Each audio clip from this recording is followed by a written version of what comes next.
আসসালামু আলাইকুম। আজকে আমরা একটু দেখব একটা প্রজেক্ট একেবারে 0 থেকে কিভাবে হচ্ছে আপনার এসইওটা শুরু করতে হয় বা মেইনলি হচ্ছে আমি কিভাবে করি, সেই প্রসেসটা হচ্ছে আলোচনা করব ইনশাআল্লাহ। তো এই প্রসেসগুলো আসলে একেক জন হচ্ছে একেক রকমভাবে করে। সো আমি যেটা দেখাচ্ছি এটাই যে ফিক্সড বিষয়টা এরকম কিছু না। আ একেকজন এক্সপার্ট একেকজন আ বা একেকটা প্রজেক্ট অনুযায়ী একেক রকম হতে পারে বা এক্সপার্টদের আ কি বলে? আপনার ভিউ অনুযায়ী ডিফারেন্ট হইতে পারে। সো সেক্ষেত্রে আগেই বলে রাখছি এটাকে একেবারে স্বতঃসিদ্ধ কোনো নিয়ম হিসেবে ভাবার দরকার নাই। আমার প্রজেক্টগুলা লোকাল এবং ইন্টারন্যাশনাল ২ ক্ষেত্রেই হচ্ছে আমি এই স্টেপগুলাই ফলো করি বা মানে এর ভিতরে হচ্ছে আসলে আরো অনেক ছোট, ছোট স্টেপ থাকে। তো এর মধ্যে হচ্ছে আমাদের ওভারঅল যদি সামারাইজ করি তাহলে মেইন বড় দাগের স্টেপগুলো হচ্ছে এগুলাই। সো চলেন দেখি একটু দেখে নিই যে কিভাবে মেইনটেইন হয়। সো ১ম এ স্টেপ 1 এ যেটা আছে সেটা হচ্ছে এসইও ফাউন্ডেশন বলছি আমি, এবং এটাকে বলা হচ্ছে আপনার শুরু করার আগেই হচ্ছে আপনাকে এটা একটু দেখে নিতে হবে। সো সেক্ষেত্রে কি আছে? প্রথমত হচ্ছে আন্ডারস্ট্যান্ড দ্য ওয়েবসাইটস পারপাস, অর্থাৎ আপনার ওয়েবসাইটের পারপাসটা কি? আপনি যে ওয়েবসাইটটার জন্য এসইও করবেন সেই ওয়েবসাইটের পারপাসটা আসলে কি? ধরেন এটা কি ব্লগ টাইপসের ওয়েবসাইট নাকি ই-কমার্স টাইপসের ওয়েবসাইট নাকি সার্ভিস বেসড অথবা পোর্টফোলিও, কি ধরনের ওয়েবসাইট সেই পারপাসটা আগে হচ্ছে আপনাকে আইডেন্টিফাই করতে হবে, যেটা আমরা ওয়েবসাইট দেখলেও খুব ইজিলি বুঝতে পারি। ওকে, সো নেক্সট কি করা উচিত সেটা হচ্ছে টার্গেট অডিয়েন্সটা নিয়ে একটু আলোচনা করা দরকার। টার্গেট অডিয়েন্স বলতে আমি বোঝাতে চেষ্টা করছি যে সেটা হচ্ছে আপনার মানে আপনি যে ওয়েবসাইটটা এসইও করছেন সেই ওয়েবসাইটের যে অডিয়েন্স, সেই অডিয়েন্সের ডেমোগ্রাফিক্সের উপর বেস করে লোকেশন, ইন্টারেস্ট, এজ, ওভারঅল সবকিছু নিয়ে হচ্ছে আপনাকে একটু আ রিসার্চ করতে হবে। ধরেন আপনার এটা কেন দরকার সেটা একটু বলি। ধরেন আপনার আ একটা মানে একটা ক্লায়েন্টের জন্য কাজ করছেন যে কিনা হচ্ছে ধরেন কোন একটা উম বিউটি প্রোডাক্ট সেল করে। বিউটি প্রোডাক্টস রিলেটেড কোন একটা, ধরেন হচ্ছে এটা সাজগোজ, বাংলাদেশে যদি আমরা চিন্তা করি সাজগোজ। এখন এই সাজগোজের অডিয়েন্স কে? এটার অডিয়েন্স হচ্ছে মূলত মেইল নাকি ফিমেল সেটাকে আপনাকে বুঝতে হবে। সো এই ধরনের আ সাজগোজের যে প্রোডাক্টগুলো আছে এই প্রোডাক্টগুলা মোস্ট অফ দ্যা প্রোডাক্টই হচ্ছে প্রায় মোস্ট অফ দ্যা প্রোডাক্ট না, বলা যায় যে সব প্রোডাক্টই আসলে ফিমেল অডিয়েন্সের জন্য। সো এইখানে জেন্ডার হচ্ছে ফিমেল। সো এটা হচ্ছে একটা এনালাইসিস। দেন হচ্ছে আপনার এইজ। তো এই ধরনের মেকআপ রিলেটেড বা হচ্ছে এই ধরনের প্রোডাক্টগুলা সাধারণত কোন এইজ থেকে কোন এইজের ফিমেলরা ইউজ করে সেটা আপনাকে আইডেন্টিফাই করতে হবে। দেন হচ্ছে আপনার আসলে এই প্রোডাক্টগুলা যদি আপনার প্রাইসিং এর দিকে একটু খেয়াল করেন বা হচ্ছে আপনার ওভারঅল যদি আপনি একটু চিন্তা করেন তাহলে এই ধরনের প্রোডাক্ট আসলে কারা ইউজ করবে?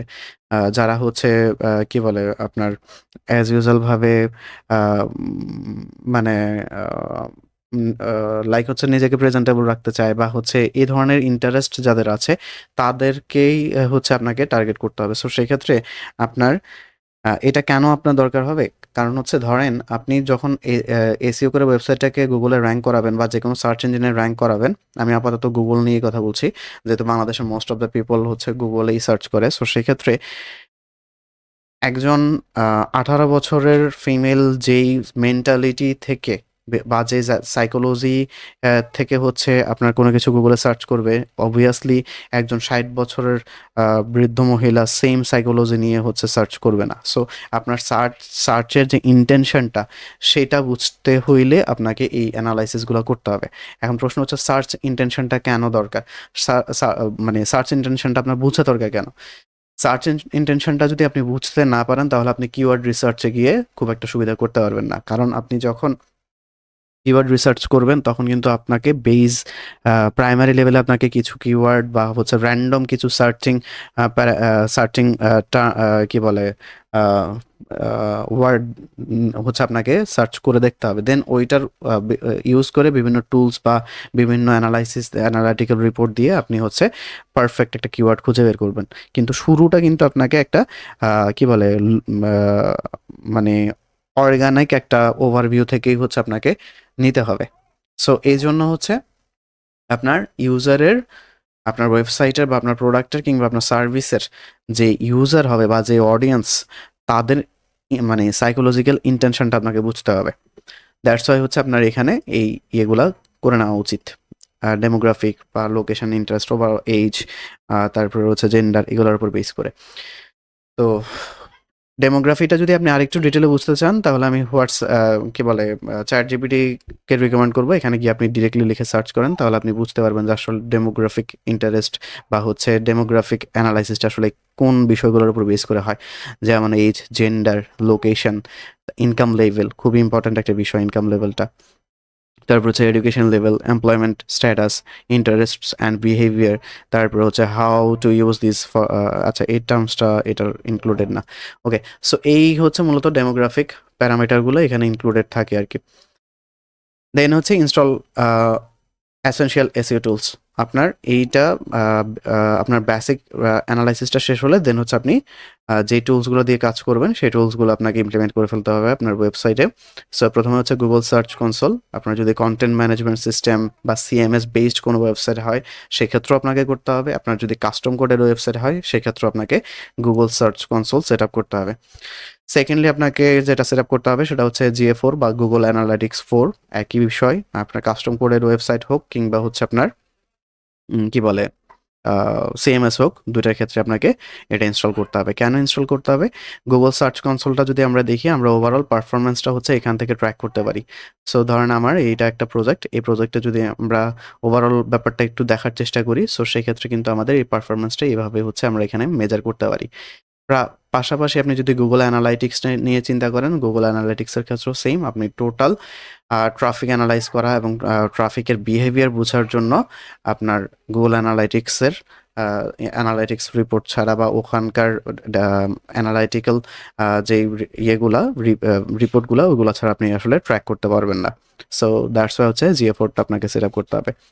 আর আরও স্পেসিফিক যদি আপনি করতে চান তখন সেক্ষেত্রে আপনাকে GTM বা গুগল ট্যাগ ম্যানেজারটা ইমপ্লিমেন্ট করতে হবে। সো এই ৩টা মাস্ট আপনাকে ইমপ্লিমেন্ট করে নিতে হবে। এরপরে যদি আপনি আপনার ওয়েবসাইটটাকে গুগল সার্চ ইঞ্জিনের পাশাপাশি বিং এর জন্য হচ্ছে প্রিপেয়ার করতে চান, সেক্ষেত্রে আপনি বিং ওয়েবমাস্টার টুলসটা হচ্ছে ইয়ে করতে পারেন। এরপরে হচ্ছে যদি আপনার ওয়ার্ডপ্রেস বা হচ্ছে ওয়ার্ডপ্রেস হয় মূলত, সেক্ষেত্রে হচ্ছে আপনার ইয়োস্ট অথবা হচ্ছে র‍্যাঙ্ক ম্যাথ মূলত আপনাকে ইনস্টল করে নিতে হবে। এবং হচ্ছে আমার ওয়ার্ডপ্রেস ওয়েবসাইটগুলোর ক্ষেত্রে আমি এই ইওসটাকে বেশি প্রায়োরিটি দেই বা ইওসটাকে ইউজ করি। র‍্যাঙ্ক ম্যাথও যথেষ্ট ভালো, আপনি চাইলে র‍্যাঙ্ক ম্যাথও ইউজ করতে পারেন। আর এখানকার যেই ওভারঅল স্টেপগুলো আমি দেখাচ্ছি এইগুলা মূলত যেহেতু এই টিউটোরিয়ালটা আপনাদের কোর্সের জন্য রেকর্ড করা, সো সেক্ষেত্রে আমরা কোর্সে যেহেতু ওয়ার্ডপ্রেস শিখিয়েছি, সো সেক্ষেত্রে ওয়ার্ডপ্রেসকে প্রায়োরিটি দিয়েই হচ্ছে দেখানোর চেষ্টা করছি। ওকে, এরপরে এই যে প্রাইমারি কাজটুকু ছিল এটা কিন্তু একেবারেই মানে স্টেপ 1টা মানে ফাউন্ডেশনটা হচ্ছে আমরা রেডি করলাম। এরপরে আমি নরমালি আমি যেটা করি সেটা হচ্ছে টেকনিক্যাল এসইও পার্টটা করি। অনেকেই হচ্ছে অনেকে কি ম্যাক্সিমামই হচ্ছে টেকনিক্যাল এসইওটা আসলে অন পেজেরও পরে করে। বাট আমি টেকনিক্যাল এসইওটা এখানে ফার্স্টে একটু করে ফেলি। এই কারণে করে ফেলি যে আমি ওভারঅল আসলে অবস্থানটা একটু বোঝার চেষ্টা করি যে ওয়েবসাইটের টেকনিক্যাল কোনো মানে ফল্ট আছে কিনা, বা ওই ফল্টগুলা যদি মেজর কোনো ফল্ট থাকে তাহলে আসলে আমি যতই অন পেজ এসইও করি না কেন আসলে আমি তেমন কোনো রেসপন্স পাবো না। দ্যাটস ওয়াই হচ্ছে আমি আগে টেকনিক্যাল এসইওটা প্রথম একবার চেক করে ফেলি। দেন যদি মেজর ইস্যু থাকে তাহলে ওই ইস্যুসগুলা কি বলে ফিক্স করি, দেন হচ্ছে পরবর্তী স্টেপগুলোতে যাই।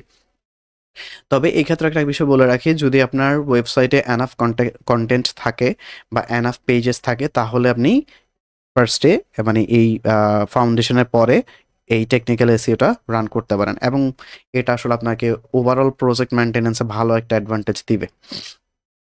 সো টেকনিক্যাল এসইওর মধ্যে আমি কি চেক করি সেগুলো একটু দেখে নেওয়া যাক। এখানে অপটিমাইজ ওয়েবসাইট স্ট্রাকচার মানে হচ্ছে আপনার ওয়েবসাইটের ওভারঅল স্ট্রাকচারটা একটু দেখতে হবে। ইউআরএল স্ট্রাকচারটাকে এখানে প্রায়োরিটি দিচ্ছি ১ নম্বরে, যে এনশিওর ক্লিন ইউআরএল স্ট্রাকচার। অর্থাৎ গুগল রিকমেন্ডেড যে ইউআরএল স্ট্রাকচার আছে আপনার ওয়েবসাইটের পেজ এবং পোস্টগুলো ওই স্ট্রাকচার ফলো করে কিনা বা ফলো করে তৈরি কিনা সেটা আগে আপনাকে একটু দেখে নিতে হবে। এবং আপনি যদি এই ইউআরএল স্ট্রাকচারটা দেখতে চান আপনি সিম্পলি এখানে সার্চ করলে হবে বা গুগল ডেভেলপার টুলসে গেলেও পাবেন। ধরেন হচ্ছে আমি লিখলাম যে গুগল রিকমেন্ডেড ইউআরএল স্ট্রাকচার লিখে সার্চ করলে আপনি প্রথম যেটা আছে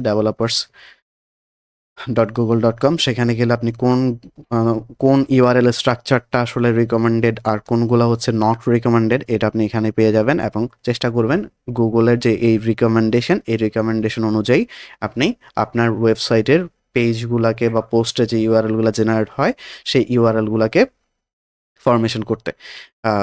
সো এটা যথেষ্ট গুরুত্বপূর্ণ, এটাকে কোনোভাবেই আপনার অ্যাভয়েড করা যাবে না। দেন হচ্ছে bread crumb navigation for better user experience. এটা আপনাকে ইউজার এক্সপিরিয়েন্সের ক্ষেত্রে এটা খুব ভালো রকম প্রায়োরিটি পায়, অর্থাৎ ইজিলি নেভিগেট করার জন্য মেনুর পাশাপাশি, বা হচ্ছে মেনুটা তো আসলে আপনি নেভিগেট করার জন্য ইউজ করেন, আর ব্রেড ক্রামটা হচ্ছে আসলে ইউজার এই মুহূর্তে কোন পেজে আছে এইটা বোঝার ক্ষেত্রে হচ্ছে সাপোর্ট দেয় আর কি। সো এই ক্ষেত্রে ইউজারের এক্সপিরিয়েন্সটা বেটার থাকে। তো যেহেতু আমরা একটা এসইও করছি, টেকনিক্যাল এসইও করছি, সো সেক্ষেত্রে আমাদের এই ইউজার এক্সপিরিয়েন্স কতটুকু বেটার আনা যায় সেই ব্যাপারটা আমাদেরকে নজরে রাখতে হবে। দ্যাটস ওয়াই ব্রেড ক্রাম নেভিগেশনের ব্যাপারটা আমি ফলো করার চেষ্টা করি। দেন হচ্ছে ইমপ্রুভ ওয়েবসাইট স্পিড, খুবই গুরুত্বপূর্ণ একটা বিষয়, এবং টেকনিক্যাল এসইওর সবচাইতে মেজর পার্টই এটা। আপনার ওয়েবসাইটের স্পিডটা ঠিকঠাক আছে কিনা। সো সেই ক্ষেত্রে আমাদের প্রথমে যেটা আছে, test speed with Google page speed insights and GT matrix.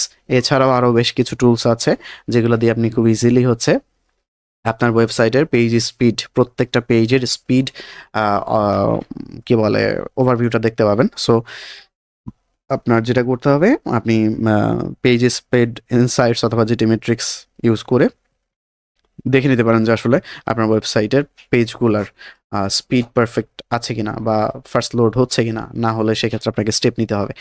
So এটা হলো হচ্ছে আমাদের ওয়েবসাইট স্পিড ইমপ্রুভমেন্টের ফার্স্ট স্টেপ। দেন সেকেন্ডলি যদি আমরা চিন্তা করি তাহলে ব্যাপারটা হচ্ছে optimize images with WebP form. Okay, so WebP format এবং হচ্ছে compression tools use TinyPNG, short pixel, এগুলো হচ্ছে আপনার অনলাইন বেসড। তো ওয়ার্ডপ্রেসের ক্ষেত্রে আপনি এগুলা এই দুইটা কাজেও আসলে প্লাগ ইন দিয়ে করে ফেলতে পারেন খুব ইজিলি। যেমন আপনার ডব্লিউপি রকেট আছে, তারপর হচ্ছে কি যেন বলে লাইট স্পিড ক্যাশ আছে, তারপর হচ্ছে W3 টোটাল ক্যাশ আছে। সো এইগুলা টুলসের আন্ডারে আপনি ওয়েবপি ফরম্যাট করে ফেলতে পারবেন, বা হচ্ছে বিভিন্ন আরও প্লাগইন আছে যেগুলো দিয়ে আপনি ইমেজগুলোকে অটোমেটিক্যালি ওয়েবপিতে কনভার্ট করে ফেলতে পারবেন। তো ব্যাপারটা আসলে হচ্ছে কি, আমরা যখন ওয়েবসাইটে বিভিন্ন ইমেজেস ইউজ করি ওগুলার ম্যাক্সিমাম ক্ষেত্রে জেপিজি ফরম্যাট থাকে বা পিএনজি ফরম্যাট থাকে কিছু ক্ষেত্রে। তো এই ফরম্যাটগুলো আসলে আপনার একটু হ্যাভি হয়, পাশাপাশি হচ্ছে ওয়েবে ইউজ করার জন্য আসলে রিকমেন্ডেড ফরম্যাট হচ্ছে ওয়েবপি ফরম্যাটটা, মানে এক্সটেনশনটা হচ্ছে ওয়েবপি। সো আপনার প্লাগইনগুলো ইউজ করে আপনি হচ্ছে যে কোনো ইমেজ আপলোড হওয়ার সাথে সাথে হচ্ছে ওগুলাকে আপনি অটোমেটিক্যালি যাতে ওয়েবপিতে কনভার্ট হয়ে যায় সেইভাবে আপনি সেটিংস করে রাখতে পারেন আপনার ওয়ার্ডপ্রেসের ড্যাশবোর্ডে। এবং হচ্ছে আপনার যেই ডব্লিউপি রকেট বা হচ্ছে এ ধরনের যেগুলা প্লাগইন আছে, আর মূলত আপনার ফাইল সাইজকে রিডিউস করে দেয়, ওই ধরনের টুলসগুলো আপনি ইউজ করতে পারেন। সো আপনাকে এখানে ওয়েবসাইট স্পিডের ক্ষেত্রে এটা যথেষ্ট গুরুত্বপূর্ণ একটা পার্ট, আপনার ইমেজগুলো ওয়েবপি ফরম্যাটে কনভার্ট করা এবং হচ্ছে ইমেজ সাইজগুলো যেন একটু কম হয়। দেন হচ্ছে আপনার ইনেবল ক্যাশিং, অর্থাৎ ডব্লিউপি রকেট বা W3 টোটাল ক্যাশ বা ওয়ার্ডপ্রেসের ক্ষেত্রে এগুলো প্রযোজ্য। সো সেক্ষেত্রে আপনার এই যে টুলসগুলো আছে বা প্লাগইনগুলো আছে এগুলো ইউজ করে আপনার ক্যাশিংটা ইনেবল করে নিতে পারেন। দেন হচ্ছে মিনিফাই সিএসএস, জাভাস্ক্রিপ্ট অ্যান্ড এইচটিএমএল, এগুলো আসলে আপনারা এসইওর কাজ যারা শিখছেন তারা, আমার মনে হয় এগুলো শেখা উচিত। এগুলো ছাড়া আসলে আপনি টেকনিক্যাল পার্টে খুব একটা সুবিধা করতে পারবেন না। দ্যাটস ওয়াই আপনি এগুলা একটু ভালো রকমভাবে আয়ত্তে নিয়ে আসবেন। সো আমাদের ওয়েবসাইট স্পিডের ক্ষেত্রে আমরা এই ফোর্থ স্টেপে মিনিফাই সিএসএস, জাভাস্ক্রিপ্ট অ্যান্ড এইচটিএমএলটা করে থাকি, এবং এটা আপনি ডব্লিউপি রকেট দিয়েই করে ফেলতে পারবেন, এবং এটা অটোমেটিক্যালি অপটিমাইজ হয়। ওকে, সো এরপরে হচ্ছে আপনার এনশিওর মোবাইল ফ্রেন্ডলিনেস। আপনার কি বলা যায়, মোটামুটি ওভারঅল যে ভিজিটর আসে ওয়েবসাইটে তার মধ্যে প্রায় ধরেন আমি যদি একটু ম্যানুয়ালি বোঝানোর চেষ্টা করি, ধরেন 3 ভাগের বা হচ্ছে ধরেন প্রতি 100 জনের মধ্যে 70 থেকে 80 জনই আসে হচ্ছে আপনার মোবাইল থেকে। সো সেক্ষেত্রে আপনার ওয়েবসাইটটা ধরেন কম্পিউটারের জন্য অপটিমাইজড বা কম্পিউটারে পারফেক্টলি সুন্দর দেখাচ্ছে, কিন্তু মোবাইলে ওটা রেসপন্সিভ না। ধরেন আপনার ইমেজগুলো পারফেক্টলি দেখাচ্ছে না, বা হচ্ছে লেখাগুলো অনেক বড় কিংবা অনেক ছোট, বা হচ্ছে একটার উপর একটার সাথে আরেকটা ওভারল্যাপ করছে, এরকম যেন না হয়। সো এইটার জন্য আপনাকে অবশ্য মোবাইল রেসপন্সিভনেসটা বা মোবাইল ফ্রেন্ডলিনেসটা হচ্ছে চেক করে রাখতে হবে, এবং যদি প্রবলেম থাকে ওটা আপনাকে সর্ট আউট করতে হবে, এবং এটা টেকনিক্যাল এসইওর মধ্যেই পড়বে। দেন সেকেন্ডলি যেটা, সেটা হচ্ছে ইমপ্লিমেন্ট রেসপন্সিভ ডিজাইন। এটা আসলে মূলত আপনার বলা হচ্ছে যে আপনার কাস্টম কোডের যেগুলা সেগুলোর ক্ষেত্রে ইয়ে করার জন্য আর কি। সো মেইনলি হচ্ছে আমরা এখানে মোবাইল ফ্রেন্ডলিনেসটা হচ্ছে চেক করব। এরপর হচ্ছে আপনার ওয়েবসাইটটাকে কি বলে নিরাপদ করার জন্য এইচটিটিপিএস, মানে নর্মালি ফরম্যাটটা থাকে এইচটিটিপিএ হাইপার টেক্সট ট্রান্সফার প্রোটোকল। তো সেটার সাথে আপনাকে যদি ওটা সিকিউর করতে হয় তাহলে আপনার এসএসএল সার্টিফিকেশন বা এসএসএল সার্টিফিকেট ইনস্টল করে আপনাকে এইচটিটিপি থেকে এইচটিটিপিএস এ কনভার্ট করতে হবে ইউআরএলটাকে। ধরেন আপনি এই যে সাজগোজ যদি দেখেন, ধরেন হচ্ছে সাজগোজের এই যে দেখেন এখানে এইচটিটিপিএস আছে। সো এইটাই হচ্ছে মূলত আপনার এসএসএল সার্টিফিকেশন। এটা নর্মালি হচ্ছে আপনার মোস্ট অফ দ্য কেস হচ্ছে আপনার আপনি যেখান থেকে হোস্টিং নেবেন সেখান থেকেই হচ্ছে ওরা এসএসএল সার্টিফিকেটটা ফ্রিতেই প্রোভাইড করে। কেউ কেউ হচ্ছে টাকা নেয়, but most of the case আপনি এটা ফ্রিতেই পেয়ে যাবেন। সো এটা আপনাকে জাস্ট অ্যাক্টিভ করে নিতে হবে। এরপরে আরেকটা গুরুত্বপূর্ণ বিষয় হচ্ছে Cloudflare for security and speed enhancement. So ক্লাউডফ্লেয়ারটা আপনি ইউজ করতে পারেন। আই হোপ আপনারা জানেন ক্লাউডফ্লেয়ারটা আসলে কি। সো আমি ক্লাউডফ্লেয়ারের ডিটেলে যাচ্ছি না। সো আপনার সিকিউরিটি এবং হচ্ছে আপনার ওয়েবসাইটের স্পিডটাকে আপগ্রেড করার জন্য আপনি ক্লাউডফ্লেয়ার ইউজ করতে পারেন। এরপর হচ্ছে fix indexing and crawling issues. এটা মূলত আমাদের গুগল সার্চ কনসোলের থেকে করতে হয়। অর্থাৎ আপনার যদি ধরেন হচ্ছে আমরা যদি একটু সার্চ কনসোল দেখি, ধরেন আমার এটাই যদি দেখি পেজেসে যাই, পেজেসে গেলে দেখেন এখানে নট ইন্ডেক্সড হচ্ছে 91টা পেজ, মানে 91টা ইউআরএল আছে যেগুলো ইন্ডেক্সড হয়নি গুগলে, এবং এর জন্য 7টা রিজন আছে। তো এখানে মেইনলি হচ্ছে আমি এগুলাকে ইন্ডেক্স করাইনি ইচ্ছা করেই। সো সব সময় কিন্তু এরকম হবে না। অনেক ক্ষেত্রে আপনার এরকম হতে পারে যে আপনার প্রয়োজনীয় পেজ কিন্তু আপনার ইন্ডেক্স হচ্ছে না, সো বা ইন্ডেক্স হয়নি। সো সেই ক্ষেত্রে আপনাকে এটা ফিক্স করতে হবে, কারণ পেজ যদি ইন্ডেক্সই না হয় তাহলে সেটার এসইও আপনি কীভাবে করবেন, বা হচ্ছে সেটাকে র্যাঙ্ক করাবেন কীভাবে। অর্থাৎ আপনার আগে হচ্ছে পেজটাকে গুগলের কাছে লিস্টেড করতে হবে। গুগলের কাছে লিস্টেড করলে দেন আপনি চিন্তা করতে পারবেন যে ওই পেজটাকে গুগলের ফার্স্ট পেজে নিয়ে আসার জন্য। এখন আপনার পেজ গুগলে চিনেই না, সো সেক্ষেত্রে ওই পেজ কেমনে মানে যদি আপনি চিন্তা করেন যে আপনি ফার্স্ট পেজে নিয়ে আসবেন, এটা পসিবল না। সো আপনাকে ফার্স্ট কাজ হচ্ছে আপনাকে ওই পেজটাকে ইন্ডেক্স করা। সো আপনাকে দেখতে হবে যে এরকম কোনো ইস্যু আছে কিনা। যদি থাকে তাহলে আপনাকে ওটা সলভ করতে হবে। এরপর হচ্ছে robots.txt to allow disallow pages for crawling. মানে হচ্ছে এই গুগল সার্চ কনসোল না, মানে হচ্ছে গুগলের ক্রলার যখন একটা ওয়েবসাইট ভিজিট করে তখন ওয়েবসাইটের robots.txt নামে একটা ফাইল থাকে। হোপ আপনারা এটা জানেন। সো robots.txt ফাইলে আপনি যেই পেজগুলাকে ডিসঅ্যালাউ করতে যাচ্ছেন, অর্থাৎ চাচ্ছেন না যে গুগলে র্যাঙ্ক করুক বা গুগল ওইটা ক্রলার হচ্ছে মানে গুগলের ক্রলার ওই পেজগুলো ভিজিট করুক, এই ধরনের কোনো কিছু যদি থাকে তাহলে আপনি robots.txt ফাইলের মধ্যে ওটাকে ইনক্লুড করে দিবেন ডিসঅ্যালাউ এর আন্ডারে। আর এটা আপনি কেন করবেন? এটা করবেন এই কারণে যে আপনার ওয়েবসাইটে অনেক কিছু থাকে। যেমন হচ্ছে ধরেন লগইন পেজটা বা হচ্ছে ড্যাশবোর্ড। সো এই ড্যাশবোর্ডটা কিন্তু গুগলে হচ্ছে র্যাঙ্ক করানোর ক্ষেত্রে হচ্ছে সিকিউরিটি ইস্যু থাকে। সো সেক্ষেত্রে নিশ্চয়ই আপনি এটা চাইবেন না গুগলে র্যাঙ্ক করুক। সো সেক্ষেত্রে আমরা ওই ধরনের ইউআরএল গুলাকে, যেগুলা সিক্রেট ইউআরএল, ওই ইউআরএল গুলা, ওয়েবসাইটের ওই ইউআরএল গুলাকে গুগলের ক্রলারকে ক্রল করার পারমিশন দেই না। সো ওই পারমিশনটা অফ করে রাখার জন্য আপনার robots.txt ফাইলের আন্ডারে ডিসঅ্যালাউ করে রাখতে হয় ইউআরএল গুলোকে। ওকে, দেন হচ্ছে আপনার এক্সএমএল সাইট ম্যাপ সাবমিট করা। তো ওয়ার্ডপ্রেসের ক্ষেত্রে আপনার যদি ইয়োস্ট বা র্যাঙ্ক ম্যাথ ইনস্টল করেন তাহলে অটোমেটিক্যালি এক্সএমএল সাইট ম্যাপ ফাইলটা হচ্ছে জেনারেট হয়, এবং ওইটার ইউআরএলটা কপি করে নিয়ে এসে আপনি হচ্ছে এখানে এই যে সাইট ম্যাপস আছে গুগল সার্চ কনসোলের, এখানে হচ্ছে আপনাকে সাবমিট করে দিতে হবে। যেমন আমার এই ওয়েবসাইটের ক্ষেত্রে এটা হচ্ছে সাইট ম্যাপ। আপনি যদি এটা একটু, আমি যদি কপি করে দেখার চেষ্টা করি, কপি আচ্ছা, ধরেন হচ্ছে আমরা যদি দেখি, যদিও এটা আমাদের ওয়ার্ডপ্রেসে না, এটা আমরা ম্যানুয়ালি তৈরি করছি। বাট হচ্ছে আপনার এটা ওয়ার্ডপ্রেসের ক্ষেত্রে আপনার ইয়োস্ট কিংবা হচ্ছে র্যাঙ্ক ম্যাথ প্লাগইন ইনস্টল করলে অটোমেটিক্যালি হচ্ছে তৈরি হয়ে যায়। জাস্ট আপনি ওখান থেকে ইউআরএলটা কপি করে নিয়ে এসে আপনার গুগল সার্চ কনসোলে সাবমিট করে দিবেন। সো এই হলো মোটামুটি সাইট ম্যাপের ব্যাপার। ওকে, এরপরে হচ্ছে কোর ওয়েব ভাইটালস, খুবই ইম্পর্ট্যান্ট একটা বিষয়। সো কোর ওয়েব ভাইটালসের এই ইনফরমেশনগুলো আপনি কোথা থেকে পাবেন? মূলত আপনি যখন ওয়েবসাইটের স্পিড টেস্ট করবেন তখনই আপনি এগুলা পেয়ে যাবেন। ধরেন আপনি যদি ধরেন হচ্ছে গুগল এটা কি যেন ইনসাইটস, গুগল ইনসাইটস যদি আমরা সার্চ করি পেজ স্পিড ইনসাইটস, সো আমরা এইটা কিন্তু প্রত্যেকটা পেজ ধরে ধরে করতে হয়। তো ধরেন আমি প্রথমে হচ্ছে আমার ওয়েবসাইটের এটা দিলাম, মেইন রুট ইউআরএল যেটা সেটা দিলাম। তো এটা একটু সময় নিবে। সো এই রেজাল্টটা যখন জেনারেট হবে তখন আপনি এখানে আসলে এই ব্যাপারগুলো পেয়ে যাবেন। এই যে লার্জেস্ট কন্টেন্টফুল পেইন্ট, তারপর হচ্ছে এফআইডি, এরপর হচ্ছে সিএলএস, এগুলো আপনি পেয়ে যাবেন। এবং এই যে রিকমেন্ডেড, এগুলো হচ্ছে গুগল রিকমেন্ডেড। সো এই যে ভ্যালুগুলো আছে, অর্থাৎ এগুলো হচ্ছে লোডিং টাইম, এই লোডিং টাইমের নিচে রাখাটা হচ্ছে আমাদের জন্য টেকনিক্যাল এসইও পার্টে হচ্ছে চ্যালেঞ্জের কাজ আর কি। সো আমরা চেষ্টা করবো আমাদের প্রত্যেকটা পেজের এই এলসিপি ভ্যালু যেন 2.5 সেকেন্ডের নিচে হয়, তারপরে এফআইডি যেন 100 মিলি সেকেন্ডের নিচে হয়, এবং সিএলআর যেন 0.1 এর নিচে হয়। সো এইটা কত আছে সেটা আপনি এখান থেকে পাবেন। এর ইয়াটা অ্যানালাইসিসটা কমপ্লিট হলে এখানে আমরা দেখতে পাবো।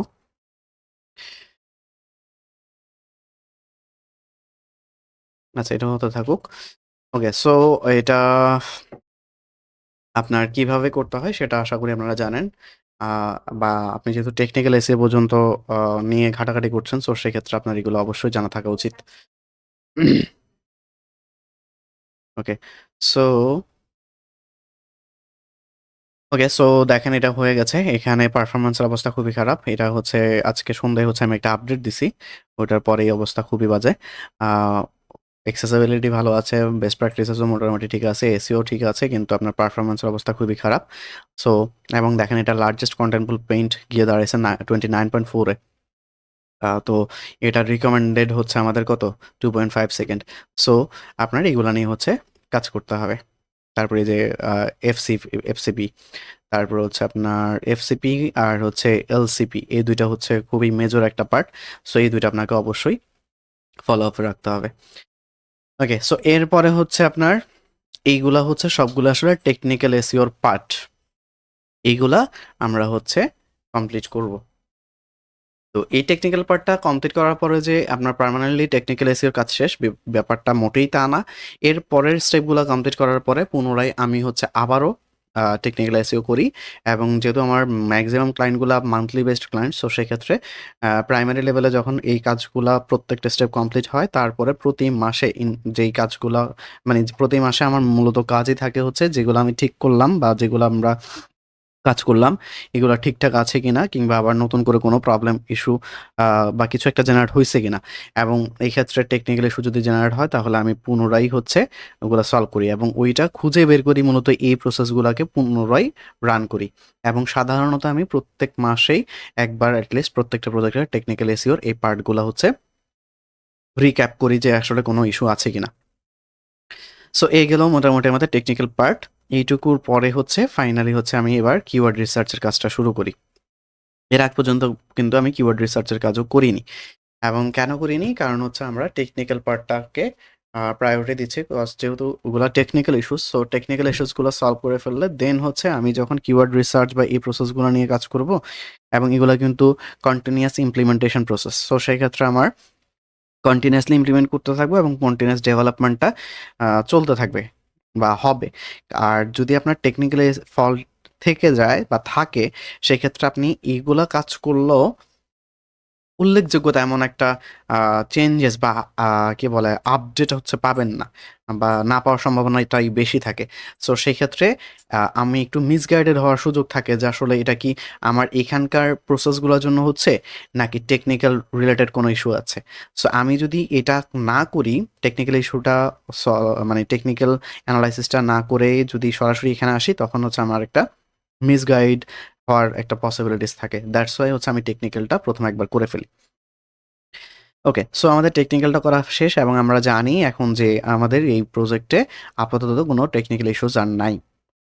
দেন হচ্ছে আমি কিওয়ার্ড রিসার্চের কাজটা করি এবং ফাইন প্রফিটেবল কিওয়ার্ডের কথা বলা হচ্ছে। সো এই কিওয়ার্ড রিসার্চের ব্যাপারটা আসলে আপনার অনেকেই ভাবে যে আসলে কিওয়ার্ড রিসার্চটা আপনার ওয়ান টাইম প্রসেস, বাট আমি এটা সাপোর্ট করি না।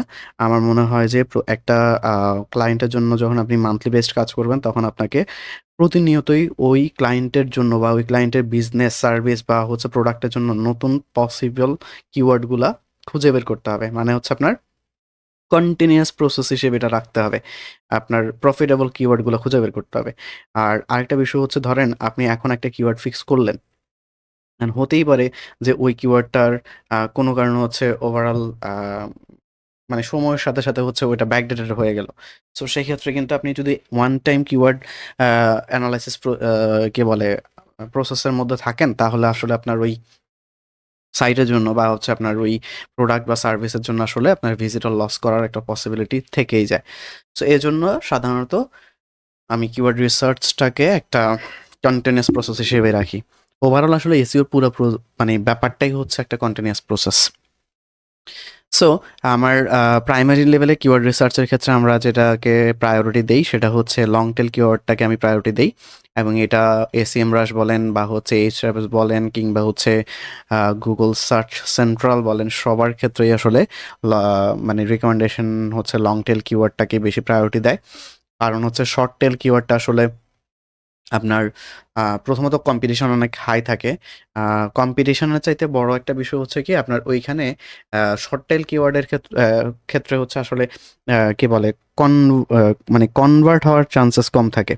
লাইক হচ্ছে ধরেন সাপোজ একটা কথা যে আপনি বাংলাদেশে আছেন, এখন আপনি আইফোন কিনবেন। সো আপনার এটা খুব কম চান্সেস থাকে যে কেউ একজন শুধু আইফোন লিখে সার্চ করে দেন অ্যাপেলের স্টোরে গিয়ে আইফোন কিনবে বাংলাদেশ থেকে। সো এই চান্সেসটা কিন্তু খুবই কম থাকে, খুবই কম। বাট এটার অ্যাগেইনস্টে যদি আপনি এরকম চিন্তা করেন যে আইফোন ইন বাংলাদেশ, দেন দেখেন অ্যাপেল গ্যাজেটস, স্টারটেক, মোবাইল দোকান, গ্যাজেট অ্যান্ড গিয়ার। সো এরা কিন্তু র্যাঙ্ক করতেছে কোথায়? IPhone in Bangladesh. মানে হচ্ছে এটা কিন্তু কোনো শর্ট টেল কিওয়ার্ড না, লং মানে মোটামুটি মিড টেল কিওয়ার্ড বলা চলে। সো সেই ক্ষেত্রে মানে একেবারে ইন্ডিভিজুয়াল সিঙ্গেল কিওয়ার্ড কিন্তু না এটা।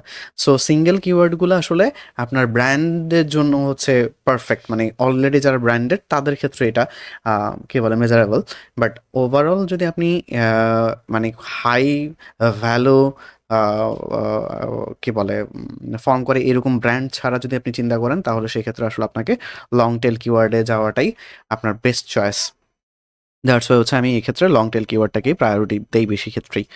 সো এবং এখানে কিন্তু ওই যেটা বললাম লো কম্পিটিশন, মানে কম্পিটিশন কম কিন্তু কনভার্সন হাই, মানে হাই চান্সেস থাকে কনভার্ট হওয়ার, মানে ক্লায়েন্ট টু বা অডিয়েন্স টু কাস্টমারে কনভার্ট হওয়ার চান্সেস খুব বেশি থাকে হাই কনভার্সন রেটগুলোর ক্ষেত্রে। এবং এই ক্ষেত্রে অবশ্যই আপনাকে যেটা করতে হবে আপনার কিওয়ার্ড ইন্টেনশনটাকে ফোকাস রাখতে হবে। যে কিওয়ার্ড রিসার্চের ক্ষেত্রে আমরা জানি যে 4 ধরনের কিওয়ার্ড নিয়ে হচ্ছে আমরা কাজ করতে পারি। সো যেটাকে আমরা কিওয়ার্ড ইন্টেনশন বলি। সো কিওয়ার্ড ইন্টেনশনটা আপনাকে প্রায়োরিটিতে রাখতে হবে যখন আপনি কিওয়ার্ড রিসার্চ করবেন।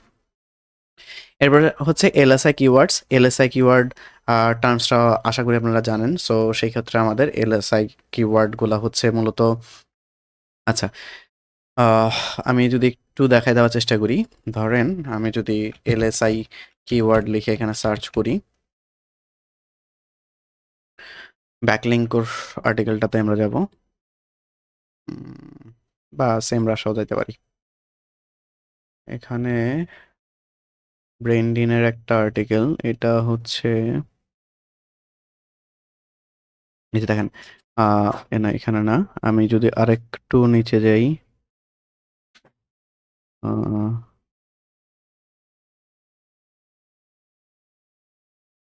আচ্ছা এটা হচ্ছে এখানে কোথায় যেন ছিল, র্যাঙ্কিং ফ্যাক্টর। এই যে দেখেন, does Google use LSI in their algorithm, মানে এই এলএসআই কিওয়ার্ড নিয়ে আসলে কিছু বিতর্ক আছে, সেজন্যই মূলত আপনাদেরকে এটা দেখানো।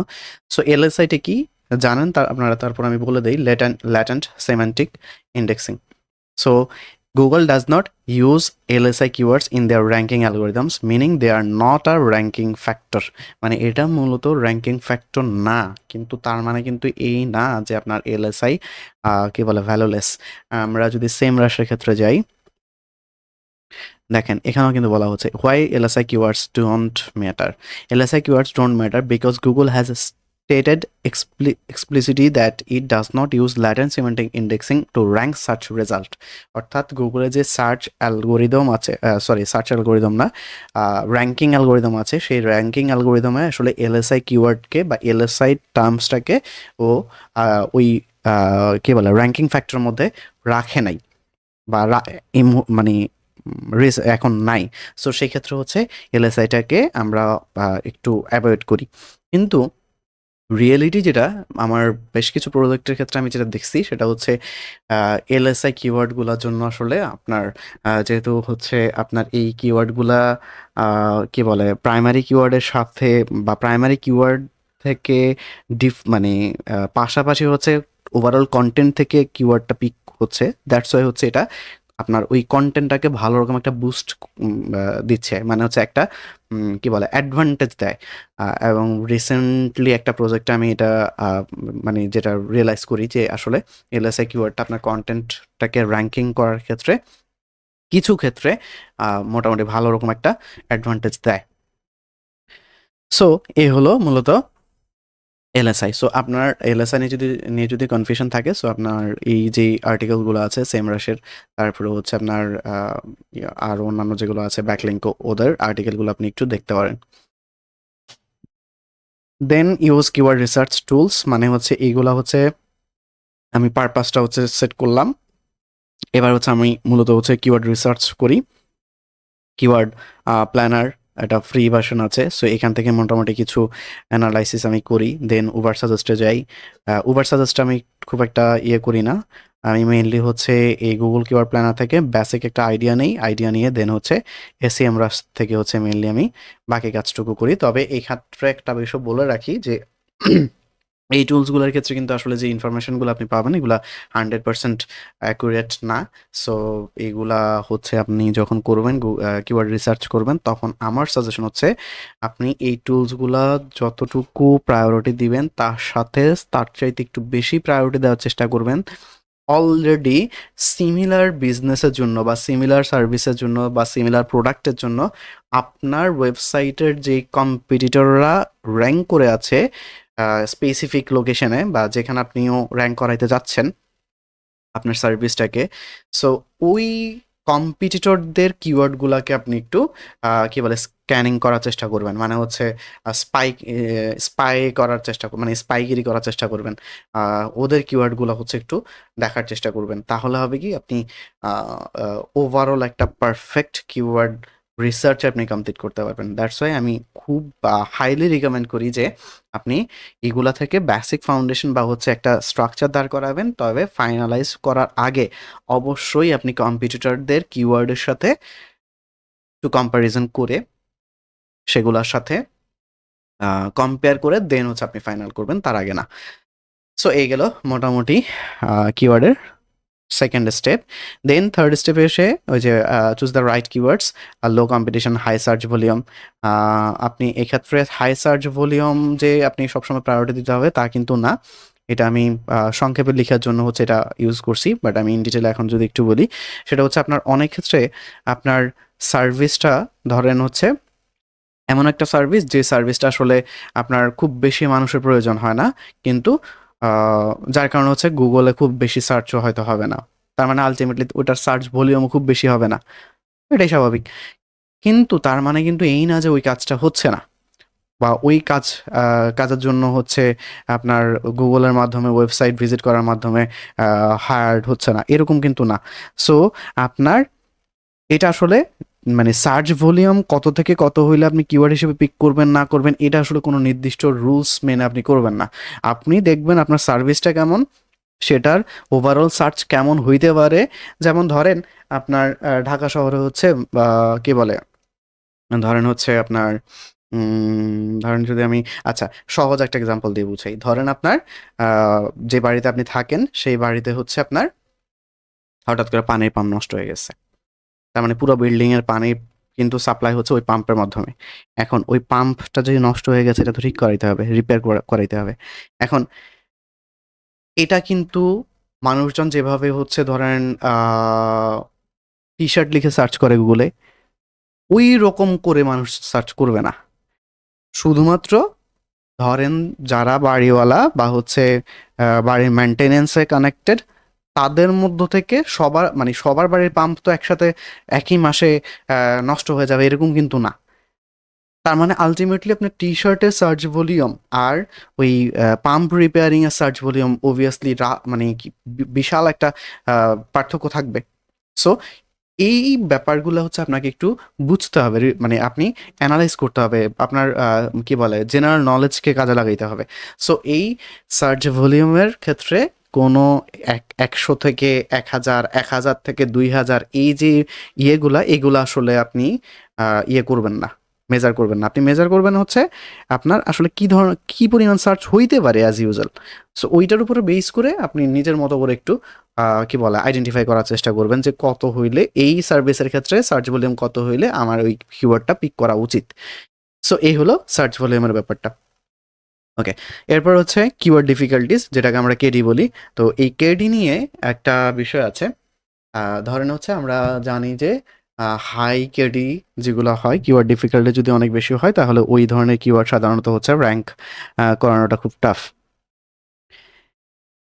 এই ক্ষেত্রে আমার এক্সপেরিয়েন্স বা হচ্ছে সাথে হচ্ছে সেমরাশ, Ahrefs বা টুলসগুলা সব কিছু নিয়ে যদি আমি বিচার করার চেষ্টা করি, সেটা হচ্ছে এমন অনেক কিওয়ার্ড আছে যেগুলার কিওয়ার্ড ডিফিকাল্টিস হাই হওয়া সত্ত্বেও র্যাঙ্ক করানো পসিবল। আবার অনেক কিওয়ার্ড আছে যেগুলো মিড কেডি থাকা সত্ত্বেও র্যাঙ্ক করানো টাফ। তো এখন এখানে ব্যাপারগুলো কিসের উপর ডিপেন্ড করে? আচ্ছা, এই ডিটেলসটা হচ্ছে আমরা একটু যদি টুলস দিয়ে দেখাইতে পারলে ভালো হইতো, বাট ক্লাস লেন্থটা অনেক বড় হয়ে যাবে। সো ঠিক আছে, সমস্যা নেই। আমি কেডির যে ব্যাপারটা এটা হচ্ছে নেক্সট ক্লাসে আপনাদেরকে বোঝানোর চেষ্টা করব। সো এই ক্ষেত্রে কিওয়ার্ড ডিফিকাল্টির ক্ষেত্রে আমরা যদি বেসিক লেভেলে চিন্তা করি, মোটামুটি 30-এর নিচে, আমি যেটা করি 30-এর মধ্যে যদি থাকে তাহলে সেটাকে আমি একেবারে নর্মাল হিসেবে নেই এবং ওটাকে আমি র্যাঙ্ক করানোর জন্য ওই কিওয়ার্ডকে প্রাইমারি হিসেবেই ধরে নেই, মানে কেডিটা প্রাইমারি লেভেলে আছে এটা ধরে নেই। এরপরে মোটামুটি 55 পর্যন্ত হচ্ছে আমি মিড ডিফিকাল্টিস ধরি, আর এরপরে হলে ওইটাকে আমি হচ্ছে হাই মানে হাই হিসেবে ট্রিট করি। তবে সেক্ষেত্রে ওই যে মানে যেটা বললাম যে আসলে এটা ডিপেন্ড করে, ক্ষেত্র বিশেষ ভিন্নতা থাকতে পারে।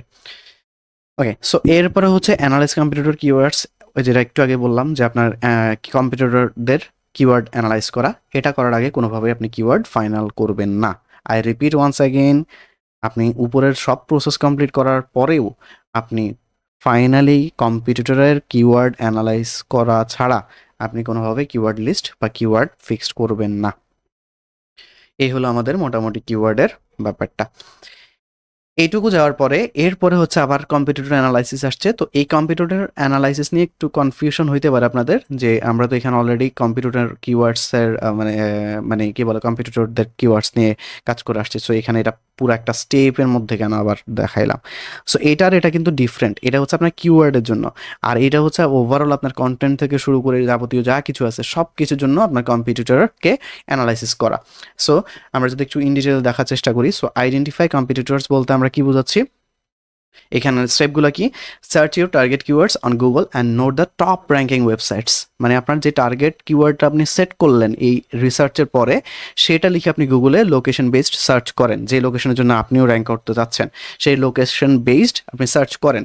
করার পরে ওখানে সার্চ ইঞ্জিন রেজাল্টের ফার্স্ট পেজে যাদেরকে আপনি পাবেন, মানে টপ র্যাঙ্কে যারা আছে তাদের ওয়েবসাইটগুলো আপনি লিস্ট করেন, তাদের ওয়েবসাইটগুলোকে আপনি ভিজিট করেন, তাদের ওয়েবসাইটগুলোকে আপনি অ্যানালাইজ করেন। এক্ষেত্রে ইউজ করতে পারেন সেমরাশ, Ahrefs, Moz, উবার সাজেস্টার, যে কোনোটা আপনি ইউজ করতে পারেন। আমি মূলত SEMrush দিয়ে ম্যাক্সিমাম করি। বাইরের কিছু ক্লায়েন্টের রিকমেন্ডেড যেগুলো ওগুলোর ক্ষেত্রে Ahrefs ইউজ করি। সো এটা গেল। এরপর হচ্ছে অ্যানালাইজ কম্পিটিটর কিওয়ার্ডস। দেখেন এখানে আমরা করে আসছি একবার কিওয়ার্ডের সময়, এখন এখানে এসে আমি আবারও হচ্ছে সেম কাজটাই করতেছি। সো এখানে কি হচ্ছে, কম্পিটিটর কিওয়ার্ডগুলো নিয়ে কিওয়ার্ডগুলোকে ওনাদের কম্পিটিটর মানে কম্পিটিটরদের কিওয়ার্ডগুলোকে অ্যানালাইজ করা। Ahrefs সাইটস এক্সপ্লোরার ইউজ করতে পারেন আপনি, enter competitors domain then check top organic keywords. So এখানে মূলত আমি অর্গানিক কিওয়ার্ডসগুলো নিয়ে আবারও কাজ করি। অর্গানিক কিওয়ার্ডসগুলো নিয়ে কেন কাজ করি? কারণ আমরা সাধারণত এসইও করার ক্ষেত্রে মোস্ট অফ দ্য টাইম আমরা যে প্রজেক্টগুলো হ্যান্ডেল করি বা পাই বা কাজ করি সেগুলো কিন্তু আমাদের কি বলে আপনার অর্গানিক ট্রাফিকের জন্যই হচ্ছে আমরা কাজ করি। পেইড ট্রাফিকের জন্য আপনার দেখা গেছে 10 or 15% আউট অফ 100 কাজ করতে হয়। মোস্ট অফ দ্য কেস আমাদের হচ্ছে অর্গানিক ট্রাফিকের জন্য কাজ করতে হয়। সো এই অর্গানিক ট্রাফিকের জন্য কাজ করতে গেলে আপনাকে আসলে অর্গানিক কিওয়ার্ডগুলো খুঁজে বের করতে হবে। সহজ হিসাব। সো আপনাকে কম্পিটিটররা কোন অর্গানিক কিওয়ার্ডগুলোর জন্য ভিজিটর পাচ্ছে সাইটে, আপনার কম্পিটিটররা, সেইগুলো আপনাকে খুঁজে বের করতে হবে। সেগুলার সিমিলার টাইপসের বা কাছাকাছি টাইপসের কিওয়ার্ডগুলো নিয়ে আপনাকেও কাজ করতে হবে। এরপর হচ্ছে ফাইন গ্যাপ অপরচুনিটিস, মানে আপনার কম্পিটিটরের সাথে কোন কিওয়ার্ডগুলোতে আপনার ওয়েবসাইটের একটা গ্যাপ আছে সেটা আপনাকে খুঁজে বের করতে হবে। Keywords they rank for but you don't, মানে হচ্ছে যে মানে কোন জায়গাটাতে গ্যাপ আছে যেখানে আপনার কিওয়ার্ডগুলো আছে কিন্তু আপনার কি বলে আপনি র্যাঙ্ক করেন নাই। সো ওই গ্যাপটা হচ্ছে আপনাকে খুঁজে বের করতে হবে কম্পিটিটরের সাথে অ্যানালাইজ করে। ওকে, সো এরপরে হচ্ছে কি অ্যানালাইজ কম্পিটিটর ব্যাকলিংকস। আপনার কম্পিটিটরের ব্যাকলিংকটা অ্যানালাইজ করতে হবে। ধরেন আপনি অফ পেজ এসইওতে গিয়ে তো আপনাকে মূলত হচ্ছে আপনি ব্যাকলিংকের কাজ করবেন, গেস্ট পোস্টিংয়ের কাজ বলেন, ব্যাকলিংকের কাজ বলেন, এগুলো তো আপনাকে করতে হবে। সো সেক্ষেত্রে আপনি ওভারঅল আপনার কম্পিটিটরদের সাথে আপনার এই যে ব্যাকলিংকের জন্য হচ্ছে আপনি অ্যানালাইসিসটা করে ফেলবেন। এবং এটা কেন করবেন? কারণ আপনি মূলত ওই সাইটগুলো থেকে বা ওই যেই এটা পাবেন, লিস্টটা পাবেন অ্যানালাইসিস করে, দেন ওইগুলোর জন্য আপনিও হচ্ছে ব্যাকলিংক ওই সাইটগুলো থেকে ব্যাকলিংক নেওয়ার চেষ্টা করবেন। এটা কেন করবেন বা এটা কেন কি অ্যাডভান্টেজ দেয়? এটা হচ্ছে মূলত আপনাকে ব্যাকলিংক যে রোড ম্যাপটা, সেই রোড ম্যাপটা আপনার সামনে ক্লিয়ার হয়ে যাবে। অর্থাৎ আপনি ওই কম্পিটিটরদের ব্যাকলিংক রোড ম্যাপটা দেখলেই আপনি বুঝতে পারবেন যে আসলে আপনার ওয়েবসাইটের জন্য ব্যাকলিংকের যেই রোড ম্যাপটা সেটা কি হওয়া উচিত, সেটা আপনি খুব ইজিলি ওখান থেকে আইডেন্টিফাই করতে পারবেন। দ্যাটস ওয়াই আপনি এই কাজটা করবেন। ওকে, এরপর হচ্ছে অ্যানালাইজ কম্পিটিটর কন্টেন্ট। আপনার অন পেজ এসইও যখন আপনি করবেন তখন অবভিয়াসলি আপনি মূলত হচ্ছে ফার্স্ট পেজে যেহেতু আসতে যাচ্ছেন, 1 2 3 যেহেতু ঢুকতে যাচ্ছেন, আপনার ওয়েবসাইটটাকে নিয়ে আসতে যাচ্ছেন বা ওয়েব পেজটাকে নিয়ে আসতে যাচ্ছেন, তার মানে আপনার ওইখানে অলরেডি যারা আছে তাদেরকে টপকাই তো আপনাকে আনতে হবে। সো সেক্ষেত্রে তাদের মানে ওই কম্পিটিটরদের যে কন্টেন্ট প্রোভাইড করছে সেই কন্টেন্টের তুলনায় আপনার কন্টেন্টকে আরও পলিশ হইতে হবে, আরও ইনফরমেটিভ হইতে হবে। আর repeat once again this terms, আরও ইনফরমেটিভ হইতে হবে। কারণ গুগল রিকমেন্ড করে, মানে গুগলের এখন মেন ফোকাস পয়েন্টটাই হচ্ছে কন্টেন্টের উপরে।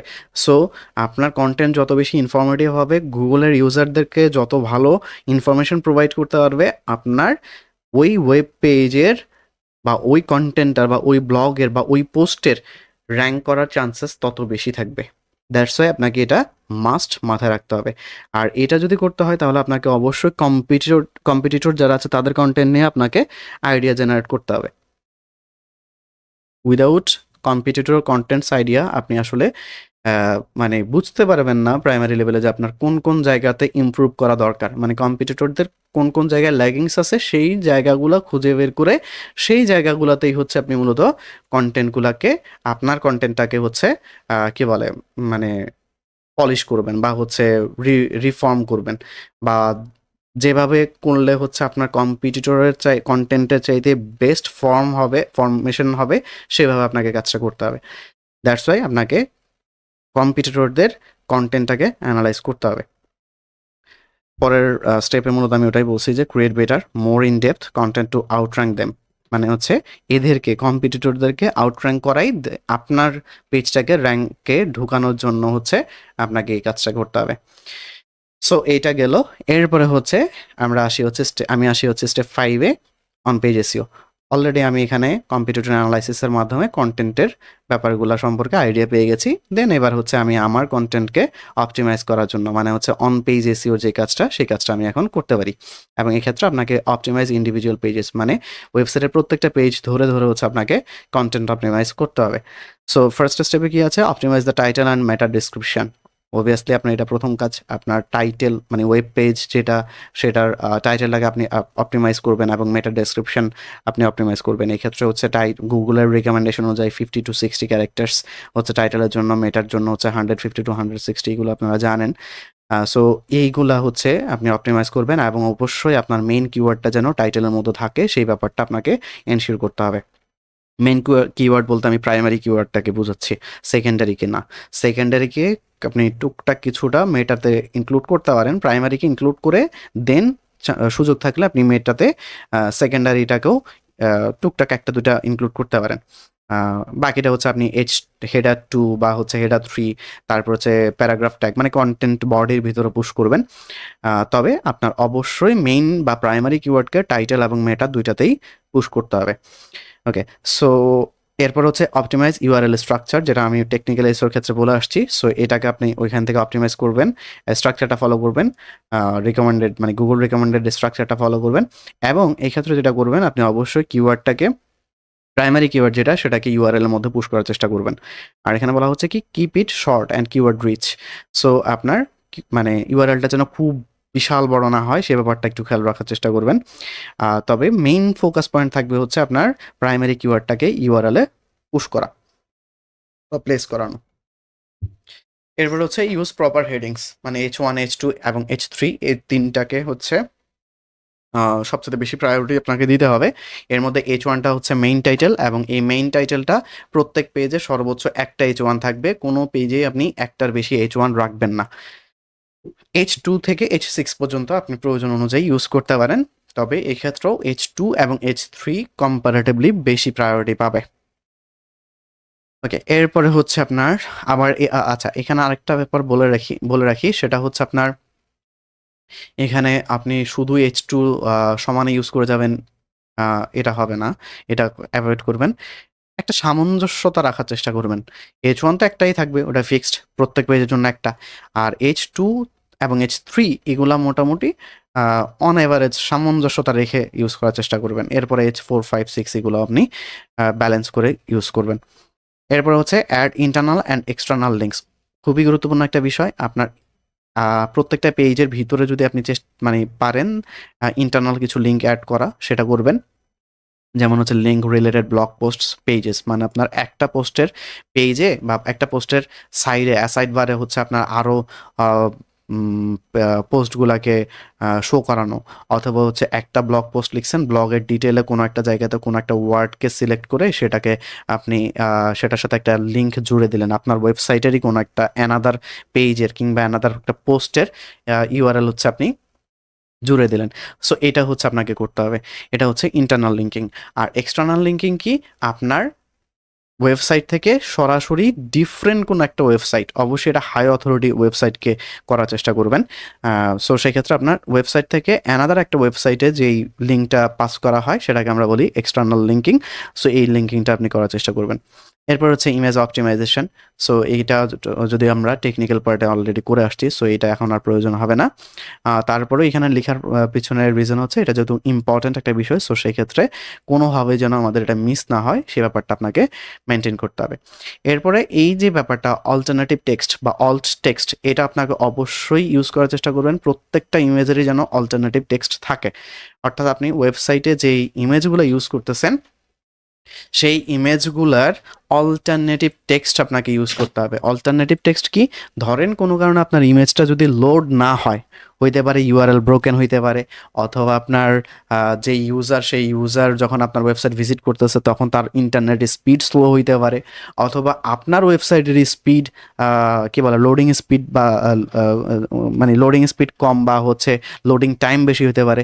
সেই ক্ষেত্রে কিন্তু আমাদের ইমেজগুলো লোড হয় না। সো ওই ইমেজগুলো যখন ব্রোকেন থাকে বিভিন্ন কারণে তখন আপনার এই অল্টারনেটিভ টেক্সটটা হচ্ছে শো করে ইমেজের আইকনটার উপরে হোভার করলে। দ্যাটস ওয়াই আপনার এটা ইউজ করতে হবে, কারণ ইউজার তখন আসলে ইমেজটা লোড না হলেও ওই অল্টারনেটিভ টেক্সট দেখে সে বুঝতে পারবে যে আসলে আমার এখানে এই ধরনের একটা ইমেজ এই পেজে আছে। সো দ্যাটস ওয়াই হচ্ছে এটা কি বলে আপনাকে ইউজ করতে হবে। এরপর হচ্ছে স্কিমা মার্কআপ। স্কিমা মার্কআপের ব্যাপারে হচ্ছে গত ক্লাসগুলোতে আমরা কথা বলছি। সো তারপরে যদি ওভারভিউটা দেখি, সেটা হচ্ছে FAQ schema, article schema, product schema, তারপর হচ্ছে গুগলস রিচ রেজাল্টস টেস্ট, এগুলা হচ্ছে আপনি ইয়ে করতে পারেন, ফলো করতে পারেন স্কিমা মার্কআপের ক্ষেত্রে। ওকে, সো এটা গেল। এরপর হচ্ছে অন পেজের কাজ আমাদের মোটামুটি শেষ, এবং এটার ক্ষেত্রে কিন্তু আমরা ওই যে বডি কন্টেন্ট যেটা মানে মেইন মানে ওভারঅল কন্টেন্টটার ক্ষেত্রে আমরা এই যে প্রসেসগুলো আছে অন পেজ এসইওটা এভাবে হচ্ছে হ্যান্ডেল করব। অবশ্যই কম্পিটিটর অ্যানালাইসিসের পরে আমরা যেই কি বলে পয়েন্টগুলো নোট করব, সেই পয়েন্টগুলোকে জোর দিয়ে আমরা আমাদের কন্টেন্টটাকে অন পেজ এসইও করার মাধ্যমে অপটিমাইজ করে নিব। ফাইনালি আমাদের হচ্ছে off page SEO, build authority and backlinks, এটা আপনারা অলরেডি জানেন। সো আমাদের অফ পেজ এসইওতে আসলে আমাদের মেইন ওয়েবসাইটে কোনো কাজ না, এটা হচ্ছে আমাদের থার্ড পার্টি কাজ। সো থার্ড পার্টি কাজের ক্ষেত্রে আমরা কি করি, লিঙ্ক বিল্ডিং স্ট্র্যাটেজির ক্ষেত্রে আমরা গেস্ট পোস্টিং করি। তারপর হচ্ছে মানে অথরিটি ভালো আছে এমন সাইটগুলোতে আমরা গেস্ট পোস্টিং করতে পারি, ফ্রি হইতে পারে, পেইড হইতে পারে, যদিও গুগল এটাকে কি বলে রেকমেন্ড করে না, এবং এটা মানে সরাসরি গুগল এটাকে নিষেধ করে। এবং গুগলের ইয়ে অনুযায়ী ব্যাপারটা হচ্ছে এরকম যে কোনোভাবে গুগল যদি বুঝতে পারে তাহলে কিন্তু আপনার ডোমেইনকে পেনাল্টি দিবে। মানে আপনি যদি কাউকে টাকা দিয়ে কারোর ওয়েবসাইটে আপনার ওয়েবসাইটের জন্য হচ্ছে একটা লিঙ্ক ফর্ম করেন বা ইয়ে করেন, তাহলে সেক্ষেত্রে ওটা গুগল হচ্ছে আপনার ডোমেইনকে পেনাল্টি দিবে। তো এইটা আসলে আপনারা আরও সামনের ক্লাসগুলোতে আরও ইন ডিটেলে জানবেন যে আসলে কীভাবে আমরা এগুলো হ্যান্ডেল করি। সো গেস্ট পোস্টিংটা করতে হবে, ব্রোকেন লিঙ্ক বিল্ডিং, তারপর হচ্ছে HARO, helper reporter out for high quality backlinks, তারপর হচ্ছে এছাড়াও আরও অনেকগুলো যেগুলো আছে এগুলো আপনারা জানেন, লাইক হচ্ছে আপনার কি বলে এটাকে ওয়েব 2.0, তারপরে হচ্ছে আপনার প্রাইমারি ব্যাকলিঙ্কের যেগুলো আছে এগুলো হচ্ছে আপনারা ব্যাকলিঙ্ক স্ট্র্যাটেজির মধ্যে ইন ডিটেল আরও পাবেন। বাট আমি হচ্ছে এই স্টেপটা হচ্ছে এই সিক্সথ মানে অফ পেজ এসইও পার্টে এসে এই কাজটা হচ্ছে মেনটেন করি আর কি। এরপরে হচ্ছে সোশ্যাল মিডিয়া সিগন্যালস, খুবই খুবই খুবই খুবই ইম্পর্ট্যান্ট একটা বিষয়, কারণ Facebook, Twitter, LinkedIn, Reddit, Pinterest এরকম যে সোশ্যাল মিডিয়াগুলো আছে এগুলোর ডোমেন অথরিটি অনেক হাই হয়, এবং এগুলার ওভারঅল ট্রাস্ট অর্থিনেস অনেক বেশি। সো সেক্ষেত্রে আপনার ওয়েবসাইট থেকে যখন আপনি এই সোশ্যাল মিডিয়াগুলা জন্য সিগন্যাল জেনারেট করবেন, তখন এটা অবভিয়াসলি আপনার ডোমেইন অথরিটি ইনক্রিজ করবে, পাশাপাশি হচ্ছে আপনার র্যাঙ্ক প্যারামিটারে এগুলোর ক্ষেত্রে আপনাকে হেল্প করবে। দ্যাটস ওয়াই হচ্ছে ফেসবুক, টুইটার, লিঙ্কডইন, রেডিট, পিন্টারেস্টের মতো যে হাই ভ্যালু সোশ্যাল প্ল্যাটফর্মগুলো আছে এগুলো আপনার ওয়েবসাইটে লিস্ট ডাউন করা, এবং ওগুলার লিঙ্ক হচ্ছে আপনাকে ইয়ে করতে হবে। এবং এই ক্ষেত্রে ব্যাপারটা হচ্ছে আর কি, ধরেন আপনার ফেসবুকে অ্যাকাউন্ট আছে বা পেজ আছে, সো সেক্ষেত্রে ওখানে আপনার ওয়েবসাইটটা লিস্টেড করলেন, আবার ওয়েবসাইটে এসে আপনার ফেসবুক প্রোফাইলটা হচ্ছে লিঙ্ক আপ করলেন। সো এই যে কাজগুলা এগুলা মূলত সোশ্যাল মিডিয়া সিগন্যালস হিসেবে আমি ট্রিট করি বা সবাই করে। সো এই ব্যাপারটা আপনাকে মেনটেন করতে হবে। দেন হচ্ছে লোকাল এসইও। লোকাল এসইওর ক্ষেত্রে মানে ইন্ডিভিজুয়ালি যে কাজগুলো আপনাকে করতে হবে, লাইক হচ্ছে আপনার গুগল মাই বিজনেস, বা এটা এখন আসলে মূলত জিএমবি না, এটা হচ্ছে গুগল বিজনেস প্রোফাইল হিসেবে আছে এখন। সো আপনাকে গুগল বিজনেস প্রোফাইল জেনারেট করতে হবে এখন, এবং গুগল বিজনেস প্রোফাইলটাই মূলত আপনার লোকাল এসইওর জন্য হচ্ছে আপনার লোকেশন থেকে শুরু করে সব কিছু এখান থেকে মেনশন হয়। দ্যাটস ওয়াই আপনাকে অবশ্যই আপনার ওয়েবসাইটের জিবিপি বা গুগল বিজনেস প্রোফাইলটা সেট করে ফেলতে হবে। এরপর হচ্ছে ব্যাকলিঙ্কের ক্ষেত্রে আমাদের ওয়েল নোন একটা ব্যাপার হচ্ছে লোকাল সাইটেশনস। সো লোকাল সাইটেশনসটা করবেন। তারপর হচ্ছে গুগল বিজনেস প্রোফাইলে আপনার রিভিউ কালেক্ট করা, বা ট্রাস্ট পাইলট একটা ওয়েবসাইট আছে সেটা, ফেসবুক, এগুলোর মাধ্যমে হচ্ছে আপনার রিভিউগুলো জেনারেট করা যে কাজটা আপনি সেটা করতে পারেন বা করবেন। এই গেল আমাদের মূলত সিক্সথ স্টেপ বা আমার কাজগুলোর প্রসেস, মানে আমার যে কাজের প্রসেসগুলো সেগুলোর ক্ষেত্রে সিক্সথ স্টেপে হচ্ছে আমি অফ পেজ এসইওর কাজটা করি। অ্যান্ড সেভেন্থ স্টেপে গিয়ে আমি পারফরমেন্সটা হচ্ছে ট্র্যাক করার চেষ্টা করি। মানে আপনার এই যে উপরে এতগুলা কাজ করে আসলেন বা আমরা কাজ করে আসতেছি, এইগুলো সবগুলো আসলে কেমন পারফর্ম করছে, এই পারফরমেন্সটা ট্র্যাক করা এবং এইটাকে মেনটেন করা। মেনটেন করা মিনস হচ্ছে আপনার এইগুলা কাজ যেগুলা করে আসছি, এগুলা যে একবার করেই শেষ তা কিন্তু না। আপনার যদি নতুন করে আবার কোনো ইস্যু জেনারেট হয় বা কোনো চান্সেস থাকে, ধরেন আপনার কোনো একটা কনটেন্ট, এই কনটেন্টটা ধরেন ২ মাস পরে আপনি আবার মডিফাই করলেন, আপডেট করলেন। তারপর হচ্ছে আপনার কোনো একটা নতুন করে টেকনিক্যাল ইস্যু আপনার ওয়েবসাইটে অ্যারাইজ হইলো। সো সেক্ষেত্রে আপনি ওইটাকে সলভ করলেন। সো এই যে ব্যাপারটা, এইটাকে বলা হচ্ছে মেইনটেন্যান্স। এই কাজটা আপনাকে কন্টিনিউয়াসলি করে যেতে হবে।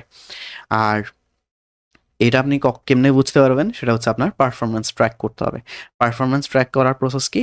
উপরে যে প্রসেসগুলো আপনি দেখে আসছেন, এগুলাই রিপিট করা বা হচ্ছে চেক করা মূলত।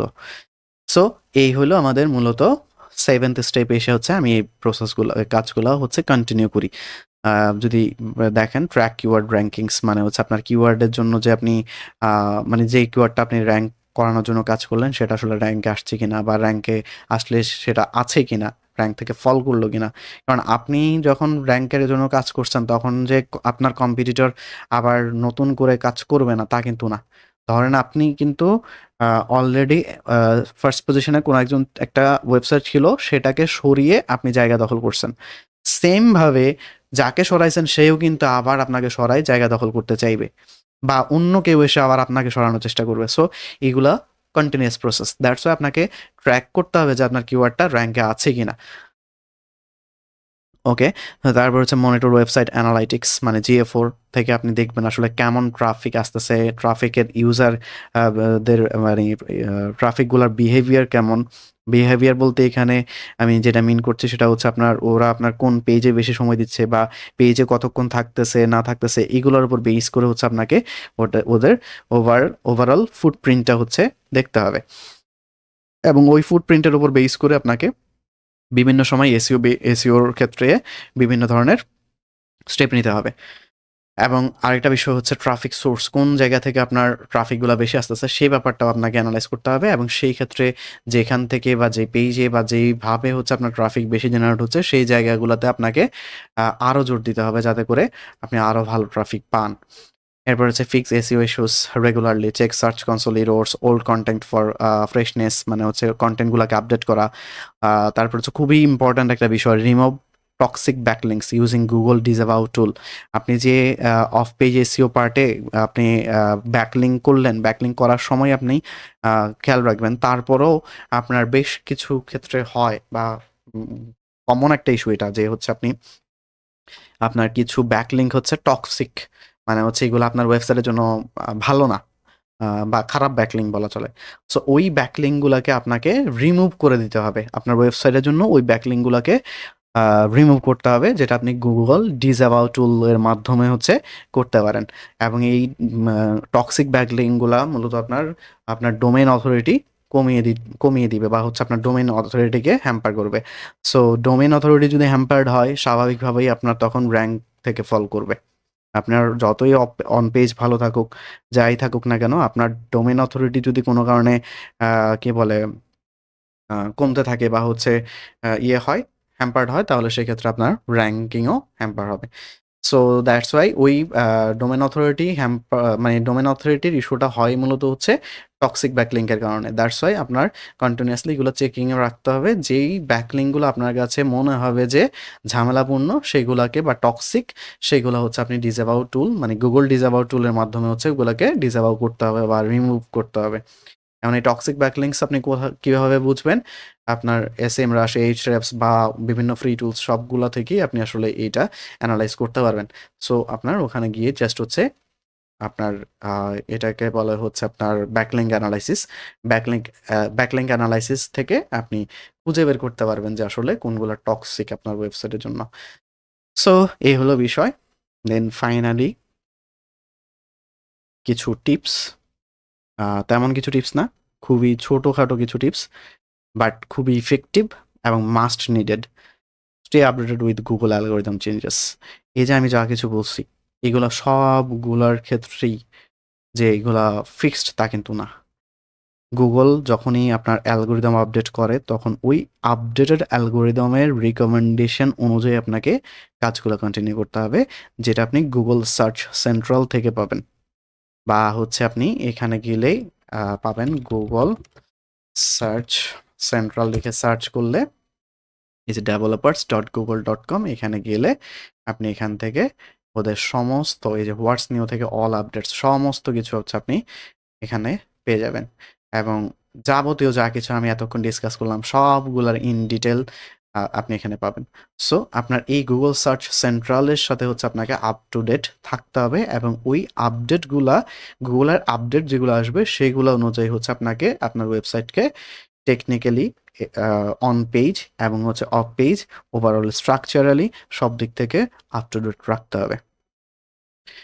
দেন হচ্ছে আপনার ফলো এসইও ব্লগস, যেমন হচ্ছে এটা কেন করবেন? এটা হচ্ছে আপনার আসলে আ মানে আপনার কাজের ডেপথটাকে আরো বাড়ানোর জন্য হচ্ছে বা হচ্ছে আপনার আ কি বলে? বিভিন্ন ট্রিকস বা টিপস বা হচ্ছে আপনার বিভিন্ন আ প্রুভড মেথড সম্পর্কে জানার জন্য হচ্ছে আপনি এই এসইও ব্লগগুলোর কন্টিনিউয়াসলি হচ্ছে ফলো করবেন এবং আমরাও সেটাই করি। আমরা এইগুলাই ফলো করি। গুগল সার্চ সেন্ট্রালের পাশাপাশি মজ, সার্চ ইঞ্জিন জার্নাল, তারপর হচ্ছে গুগল ব্লগ এগুলো হচ্ছে ফলো আপ করার চেষ্টা করি আরকি। এরপরে হচ্ছে SEO tax 3 to 6 months for visible results. খুবই গুরুত্বপূর্ণ বিষয়। ক্লায়েন্টের সাথে কথা বলার আগেই বলে রাখবেন মিনিমাম 3 মান্থস আপনাকে সময় দিতে হবে। সাধারণত আপনি এসইওর কাজ আজকে করলে কালকে রেজাল্ট পাবেন এটা সম্ভব না। এটা একটা অনগোয়িং প্রসেস এবং স্লো প্রসেস। সো এই স্লো প্রসেসের মাধ্যমেই হচ্ছে আপনাকে আগাইতে হবে। আপনি এখানে রাতারাতি কিছু করে ফেলতে পারবেন না। আপনি যত ভালো এসইওই যত ভালো টেকনিক্যাল এসইও করেন, যত ভালো অন পেজ এসইও করেন, যত ভালো কনটেন্টই দেন না কেন, আপনার মিনিমাম একটা টাইম লাগবে। কারণ আপনি আপডেট করার সাথে সাথেই তো ক্রলার কি বলে আপনার ওইগুলা ক্রলার হচ্ছে আগে ওগুলা আপডেট যে হইছে সেগুলার ইনফো কালেক্ট করবে। সেগুলা নিয়ে হচ্ছে আপনার গুগলের কাছে সাবমিট করবে। গুগল বাকি কম্পিটিটরদের সাথে আপনার ওই মডিফিকেশন বা আপডেটসগুলাকে অ্যানালাইজ করবে। দেন আপনার একটা র‍্যাংকিং কি বলে পজিশন আসবে। তারপরে না সার্চ ইঞ্জিনে ভিজিবল হবে। সো দ্যাটস আপনার যেটা করতে হবে মিনিমাম একটা টাইম আপনাকে নিতে হবে রেজাল্ট দেখার জন্য বা রেজাল্টটা ভিজিবল হইতে আপনাকে সময় দিতে হবে।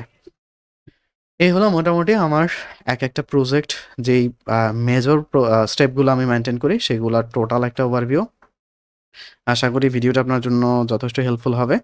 আর এরপরে যদি কোনো প্রশ্ন থাকে কমেন্ট বক্সে জানাবেন, আমি চেষ্টা করব অ্যান্সার করার জন্য। Thank you so much. সবাই সুস্থ থাকেন, ভালো থাকেন আর বেশি বেশি পড়াশোনা করেন।